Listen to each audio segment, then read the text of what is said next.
Good afternoon. Good afternoon ma'am. अभी बच्चों को मैसेज नहीं मिला क्या? अभी बहुत कम बच्चे जुड़े हैं यहाँ।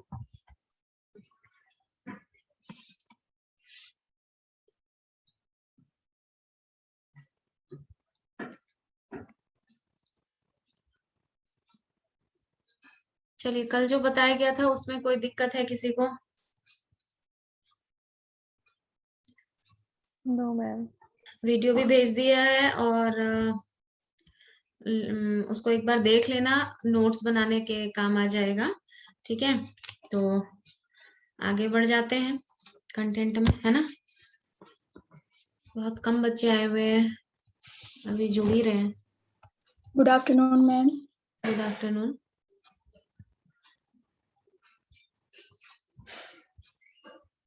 मैसेज तो मिल गया था सबको, 12 बजे से क्लास होगी। जी मैम। यस प्रिया, उसका क्या हुआ? जो फाइल्स भेजनी थी। मैम सबकी नहीं आई अभी। अच्छा, ठीक है, जब सबकी आ जाएगी तो सेंड कर देना, ठीक है। Okay ma'am. चलिए, तो स्टार्ट कर लेते हैं कि जो हमारा कोठारी आयोग था उसमें सिफारिश के बाद 10+2+3 प्रणाली पे बात हुई, है ना। तो मतलब समाज शिक्षा एवं समाज कल्याण मंत्रालय के द्वारा 1973 में 10+2 का स्तर पर पाठ्यक्रम विकसित करने हेतु विशेषज्ञ समिति का गठन किया गया। जो सिफारिश उन्होंने दी, तो एक समिति गठित कर दी गई, है ना। राष्ट्रीय शैक्षिक प्रस्ताव एवं प्रशिक्षण परिषद जो था हमारा, एनसीईआरटी जिसको कहते हैं, द्वारा curriculum for the 10 year school framework नामक दस्तावेज प्रकाशित किया गया। लिख लीजिए इसे। एनसीईआरटी के द्वारा कौन सा फ्रेम डॉक्यूमेंट रिलीज किया गया, है ना? Curriculum for the 10 year schooling framework.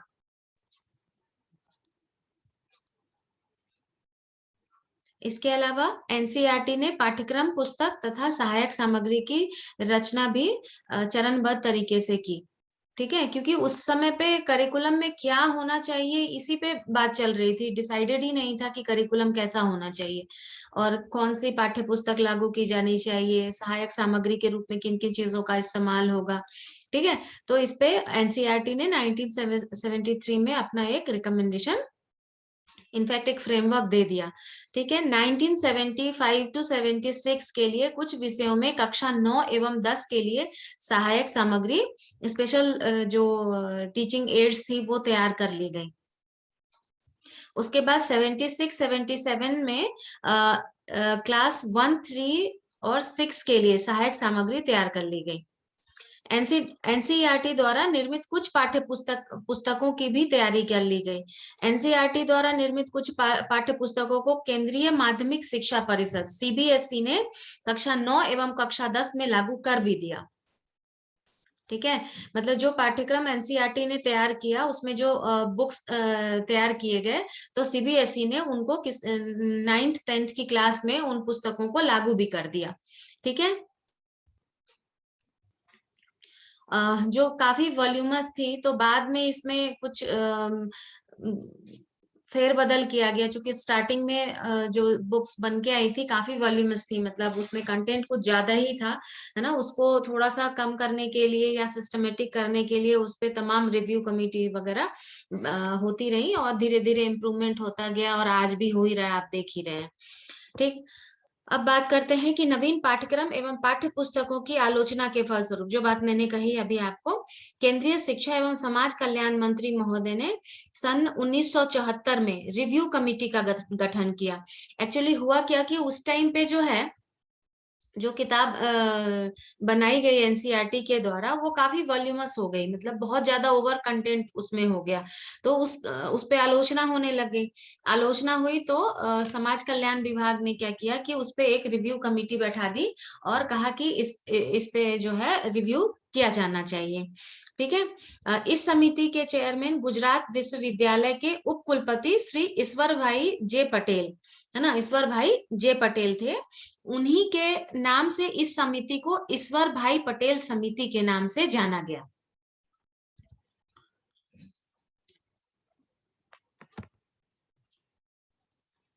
लिख लिया सबने? जी मैम। ठीक है। इस समिति के विभिन्न संगठनों के 30 सदस्य थे, है ना, सबको अपना अपना काम असाइन कर दिया गया और इसके टोटल जो मेंबर थे वो 30 मेंबर थे। तो इस समिति ने जून 1977 में कार्य करना प्रारंभ किया तथा नवंबर 1977 में report of review committee on the curriculum for the 10 year school उन्होंने रिलीज भी कर दिया। एक बार नाम लिख लीजिए।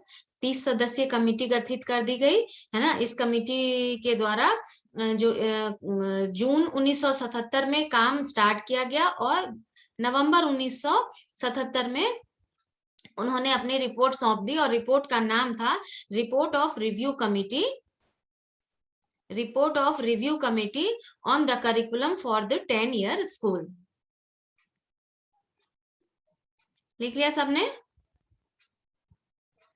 मैम एक बार रिपीट कर दीजिए। Report of the review committee on the curriculum for the 10 year school।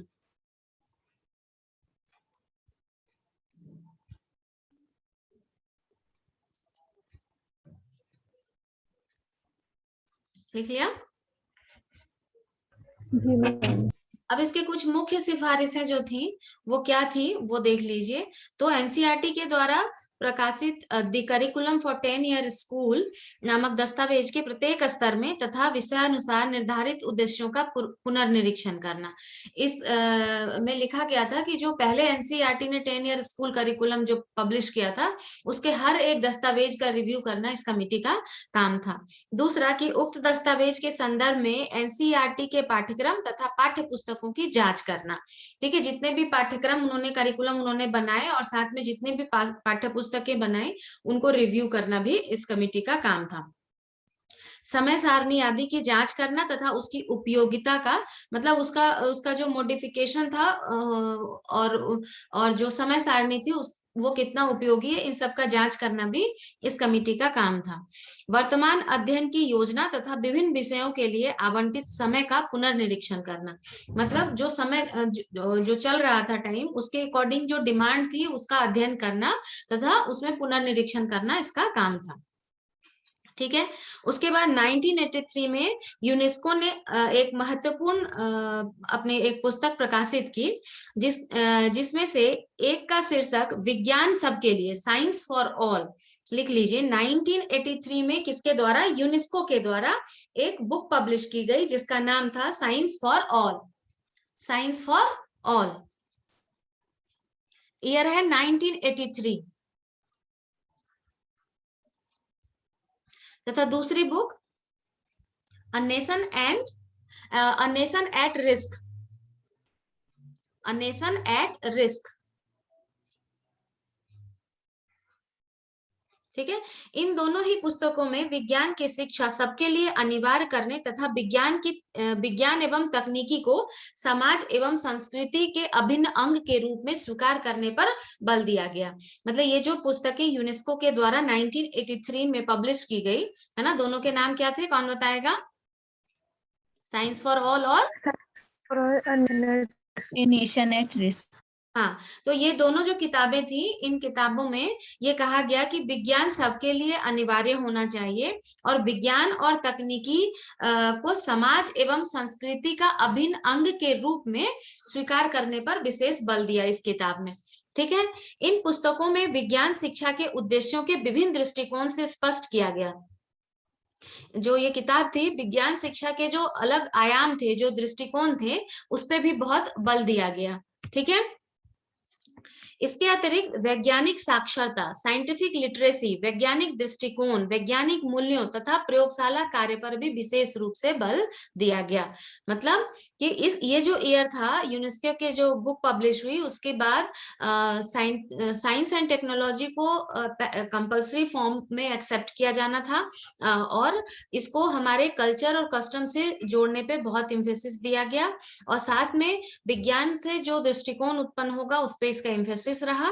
साथ में ये भी बात कही गई कि साइंटिफिक लिटरेसी, टर्म देखो, साइंटिफिक लिटरेसी है ना, यानी कि कहीं ना कहीं जो हमारा वैज्ञानिक जो एटीट्यूड है वो डेवलप करना, साइंस के प्रति हमारा इंटरेस्ट क्रिएट करना, है ना, वैज्ञानिक मूल्यों को समझना, लेबोरेटरी जो फंक्शन थे उनको आइडेंटिफाई करना, समझना, बढ़ावा देना, इन सब पे जोर दिया गया इस ईयर में।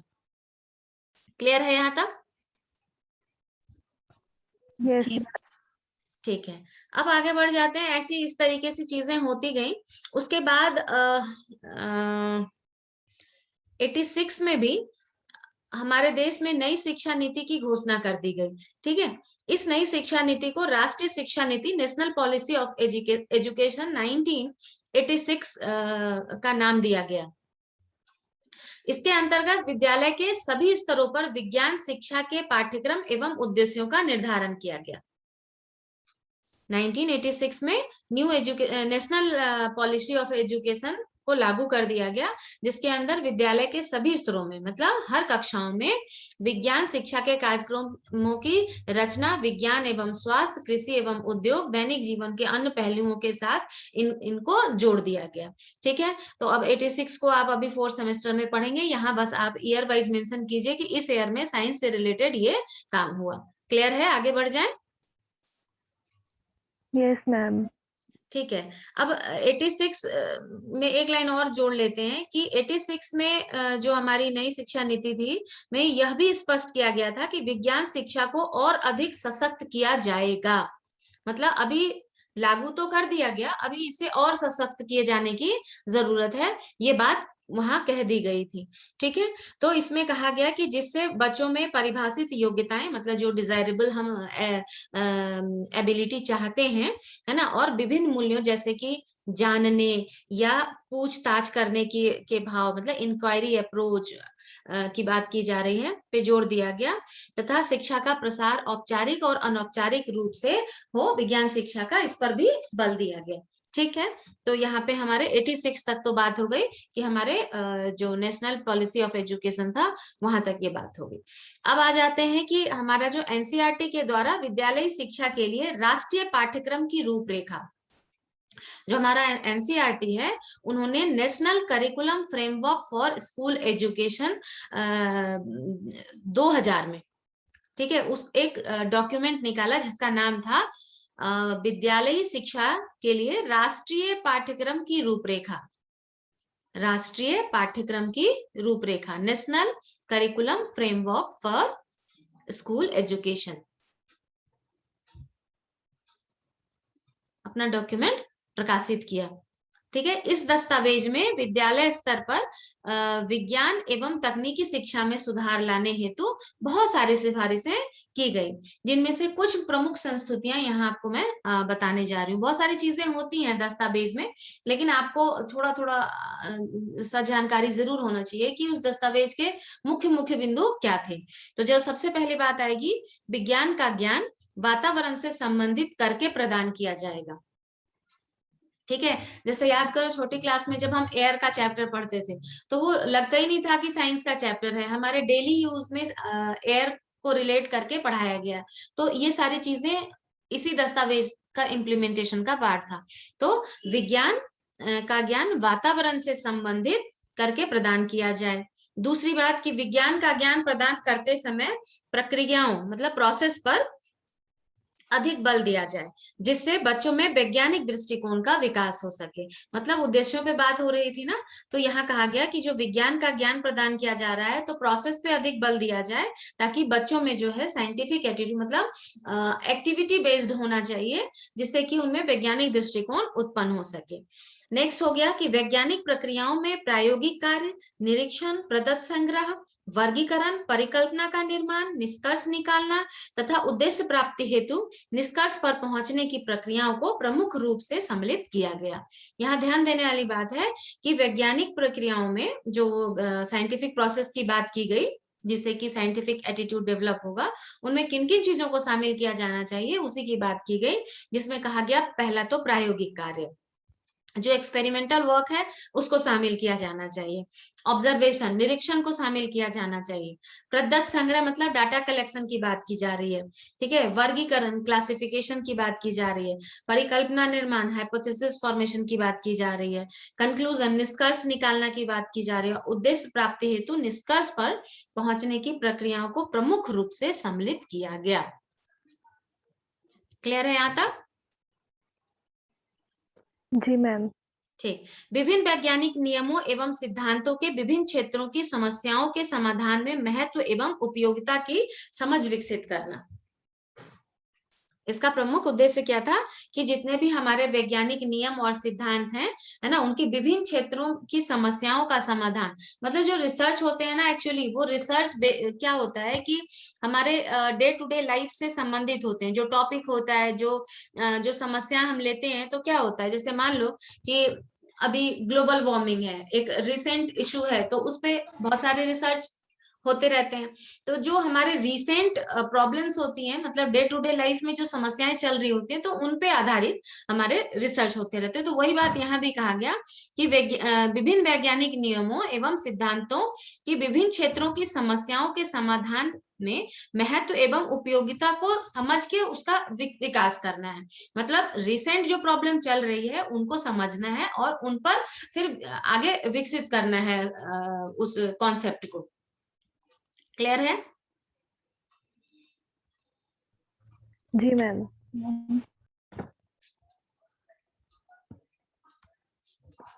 ठीक। नेक्स्ट आते हैं कि माध्यमिक स्तर तक विज्ञान एवं तकनीकी के स्थान पर दोनों का एकीकृत रूप में ज्ञान प्रदान करना। मतलब माध्यमिक स्तर पे जो बात की गई, तो वहां कहा गया कि विज्ञान एवं तकनीकी के स्थान पर दोनों को इंटीग्रेटेड फॉर्म में साइंस एंड टेक्नोलॉजी का इंटीग्रेशन कर दिया गया, सेपरेट नहीं रखा गया। दोनों को एक साथ मर्ज करके माध्यमिक स्तर पर उसको पढ़ाया जाने लगा। विज्ञान के साथ भौमिकता की जानकारी प्रदान की जाए, मतलब साइंस तो यूनिवर्सल फैक्ट तो है, तो इसी से रिगार्डिंग जानकारी स्टूडेंट्स को प्रोवाइड की जाए। नेक्स्ट है नागरिकों को वैज्ञानिक एवं तकनीकी साक्षरता, साइंटिफिक एंड टेक्नोलॉजिकल लिटरेसी के आधारभूत तथ्यों का ज्ञान प्रदान किए जाए। साइंटिफिक एंड टेक्नोलॉजिकल लिटरेसी की बात की गई। ठीक। इसके अलावा जो करिकुलम फ्रेमवर्क 2000 था, उसमें विद्यालय के विभिन्न स्तरों पर विज्ञान शिक्षण के पाठ्यक्रम तथा उद्देश्यों का निर्धारण किया गया। ठीक है। पाठ्यक्रम एवं उद्देश्यों के संबंध में विस्तृत विवरण विज्ञान शिक्षण का पाठ्यक्रम तथा उद्देश्य एवं प्राप्त उद्देश्य नामक अध्ययनों से दिया गया है। मतलब उस डॉक्यूमेंट में विज्ञान शिक्षण का पाठ्यक्रम तथा उद्देश्य एवं प्राप्त उद्देश्य नामक अध्ययन, मतलब ये वाला जो चैप्टर है वो इस नाम से, जो आपने अभी आगे पढ़ा भी, पहले पढ़ चुके हैं आप। ठीक। इसके बाद राष्ट्रीय शैक्षिक अनुसंधान प्रशिक्षण परिषद ने नेशनल करिकुलम फ्रेमवर्क 2005, अभी 2000 पढ़ा, 2005 में भी दस्तावेज प्रकाशित किया है। इस दस्तावेज में भी विज्ञान एवं तकनीकी शिक्षा के पाठ्यक्रम एवं उद्देश्यों को ही अधिक वस्तुनिष्ठ और फंक्शनल और प्रभावी बनाने की बात की गई। मतलब 2000 में जो डॉक्यूमेंटेशन हुआ, तो 2005 में भी जो डॉक्यूमेंटेशन हुआ वहां उसका व्यवहारिक रूप पे बात की गई, मतलब उसके ऑब्जेक्टिविटी पे और उसके फंक्शनल होने पर और उसके प्रभावी होने की बात की गई कि चलिए बन तो गया, लेकिन एक्चुअली प्रैक्टिकली ग्राउंड पे कितना इम्प्लीमेंट हो रहा है, तो फंक्शनली कितना लागू हो रहा है, इस पे बात की गई। क्लियर है? Yes ma'am. ठीक। बात करते हैं अब 21वीं सदी में सूचना एवं संप्रेषण तकनीकी का प्रसार एवं प्रभाव, कंप्यूटर तथा इंटरनेट का प्रयोग, विज्ञान शिक्षा में प्रतिमान, है ना, जैव तकनीकी की आवश्यकता, उसके बाद जैव नैतिकी या कंस्ट्रक्टिविज्म या फिर न्यू वर्ल्ड व्यू, इन सारी चीजों का नए क्षेत्र में नए तरीके से विकास होने लगा। और 21वीं शताब्दी तो क्या था, एकदम ब्लास्ट था इस क्षेत्र में। और रिसेंट को तो आप जान ही रहे हैं, तो रिसेंट वाले को आप थोड़े बहुत इसमें से फाइंड आउट करके बुक से नोट भेजूंगी, तो आप और इसका डिटेल लिख लीजिएगा। तो development of science in India after independence, आपको इस तरीके से तैयार कर लेना है आंसर। क्लियर है? Yes ma'am. Yes, ma'am. कल हमने कुछ परिभाषाएं पढ़ी थी विज्ञान से संबंधित, तो अब परिभाषाओं जो विज्ञान के बारे में हम जानते हैं, तो जनरल हम क्या लिख सकते हैं कैरेक्टरिस्टिक साइंस के बारे में, कि कह सकते हैं हम कि विज्ञान का ज्ञान क्रमबद्ध होता है ना, संगठित तथा सुव्यवस्थित होता है। आप एक वो डायग्राम के फॉर्म में रिप्रेजेंट कर लीजिए, या अभी एरो दे के लिख लीजिए, फाइनल अपने उसमें जो है आप क्या करेंगे। आज मेरा वो पेन चार्ज नहीं है तो मैं लिख नहीं रही हूँ, आप अपनी कॉपी में राइट डाउन कर लीजिए।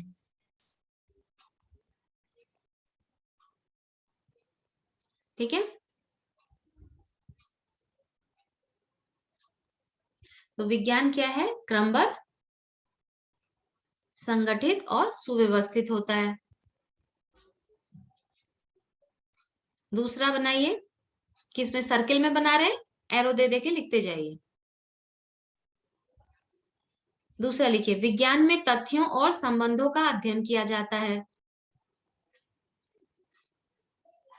तथ्यों और संबंधों का अध्ययन किया जाता है।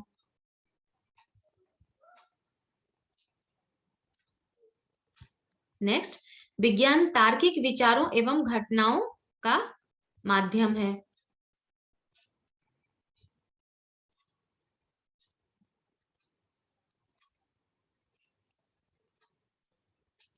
लिख लिया? Yes ma'am. ठीक है, नेक्स्ट आ जाइए। विज्ञान के अध्ययन से मस्तिष्क में, विज्ञान के अध्ययन से मस्तिष्क में तर्क एवं विश्लेषण करने की आदत विकसित होती है।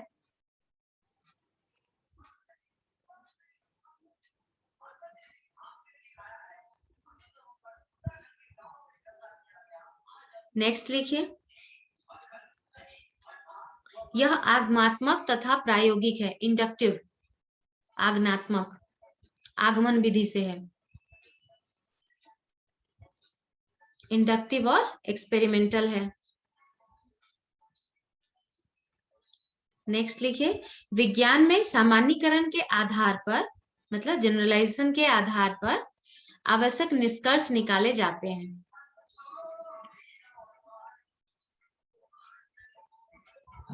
विज्ञान में माप तौल यानी मापन, मात्रा यानी परिणाम तथा दिशा आदि का भी अध्ययन किया जाता है।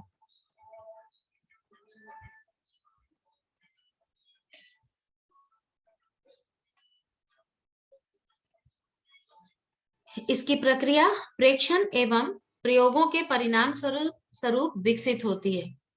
इसकी प्रक्रिया प्रेक्षण यानी ऑब्जर्वेशन एवं प्रयोगों के परिणाम स्वरूप विकसित होता है।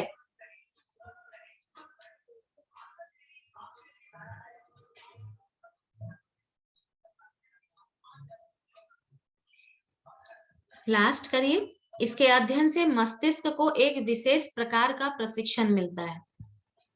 इसके अध्ययन से मस्तिष्क को एक विशेष प्रकार का प्रशिक्षण मिलता है।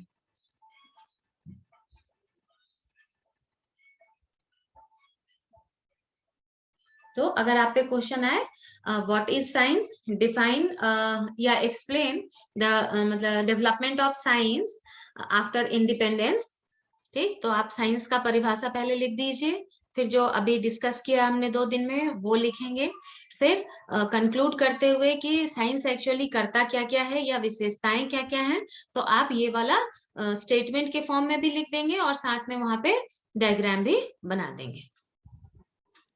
क्लियर है? जी मैम।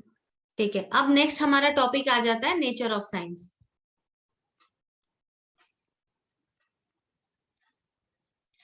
साइंस की प्रकृति की अगर बात करें तो आपको एक स्टेटमेंट हमेशा याद रखना, science is a process as well as product.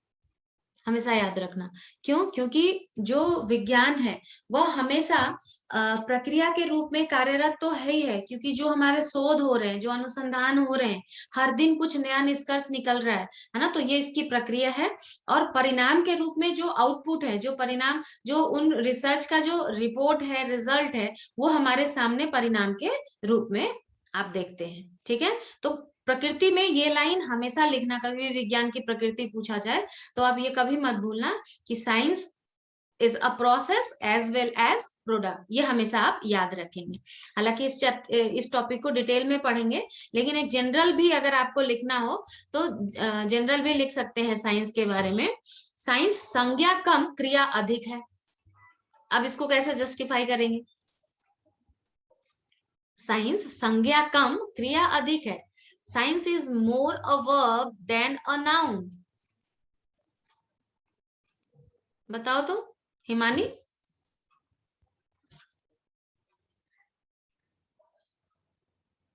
Himani आवाज आ रही है बेटा?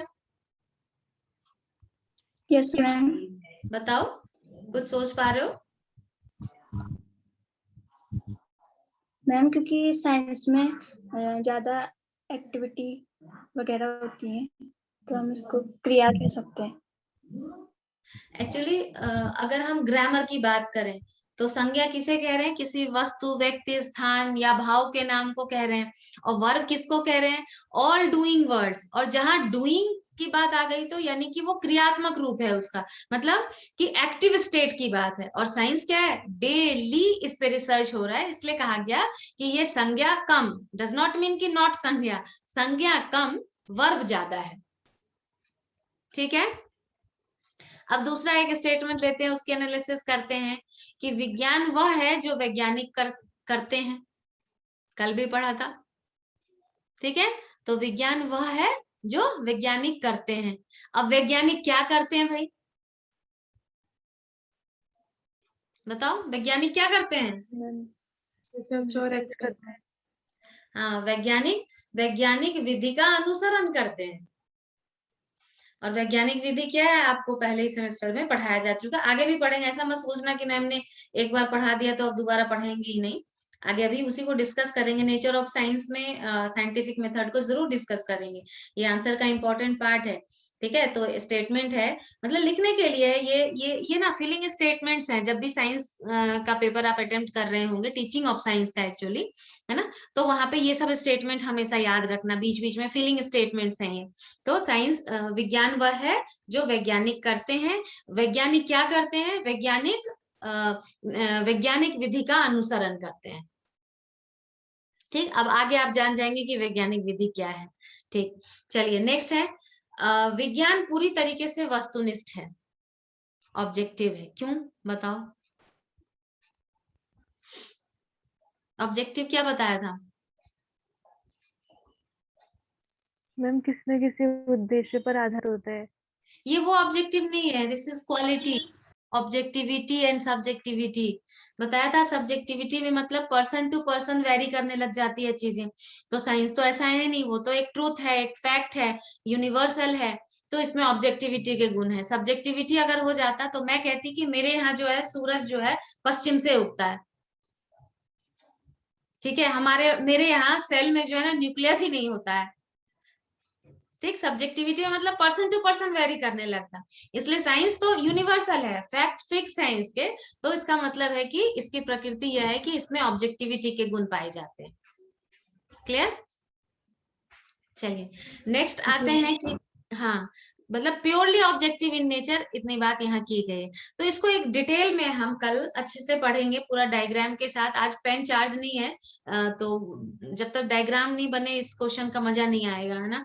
और आपको इस क्वेश्चन को याद करने के लिए बहुत ज्यादा प्रेशर लेने की जरूरत नहीं है। ये डायग्राम बनाना, डायग्राम बिल्कुल कैप्सूल जैसा है और तुम्हें याद हो जाएगा और वो पूरा क्वेश्चन तुम अपने शब्दों में लिख ले जाओगे। ठीक है, तो कल डिस्कस करेंगे कि नेचर ऑफ साइंस क्या है। क्लियर है? Yes ma'am. ठीक है, आज कोई टॉपिक जो नहीं समझ में आया?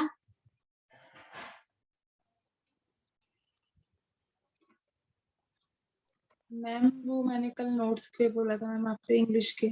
अच्छा जी, तो याद कौन दिलाएगा फिर?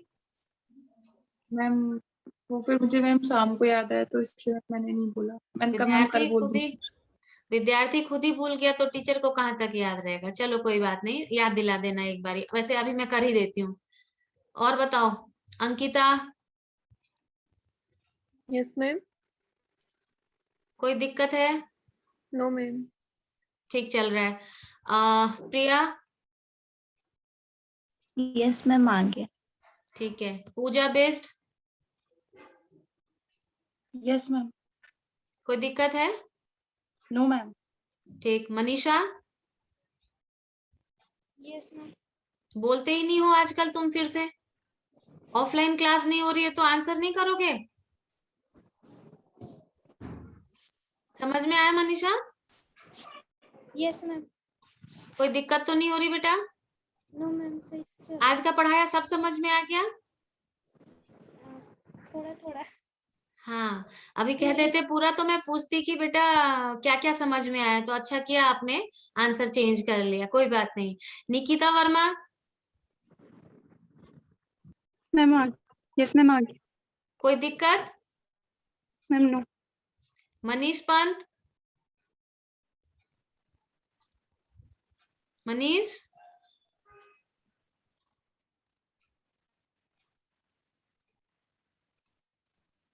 मनीष मेरी आवाज आ रही है?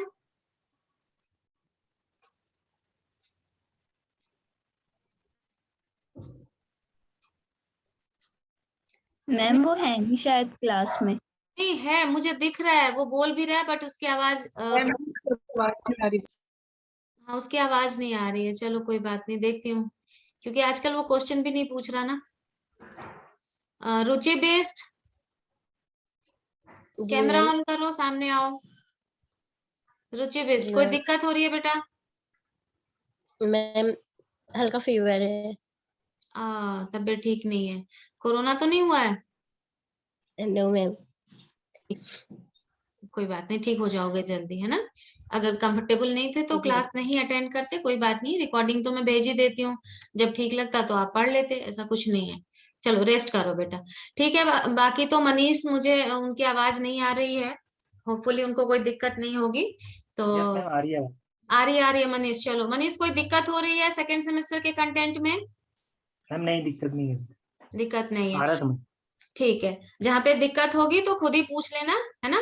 और अभी हम लोगों ने स्टार्टिंग सेकंड टॉपिक तो हमने कर ही लिया है, मेन ऑब्जेक्टिव का। तो जो लेसन प्लान से संबंधित था, तो सभी बच्चों को आप एक इंफॉर्मेशन दे दीजिए कि लेसन प्लान प्रिया को सबमिट कर दें, ताकि एक बार चेक हो जाए, आपको कैसे बनाना है पता लग जाए, तो आगे साइड बाय साइड हम लेसन प्लान बनाते और चेक करते रहेंगे। तब बात आती है कि नेक्स्ट हमारा जो फर्स्ट यूनिट का फर्स्ट चैप्टर था वो स्टार्ट हो गया है। 2 क्वेश्चन हमने कर लिया है, इनफैक्ट आज 3 क्वेश्चन पूरे हो गए हैं। कल हम नेचर ऑफ साइंस के बारे में और डिटेल में पढ़ेंगे। ठीक है। और साइड में अपना नोट्स जो है आप उसको तैयार करते चलिए। ठीक है ना। ओके। Yes ma'am. ओके, फिर कल मिलते हैं, कल की क्लास में। Thank you ma'am. Thank you ma'am. Welcome बेटा। Thank you ma'am. वेलकम।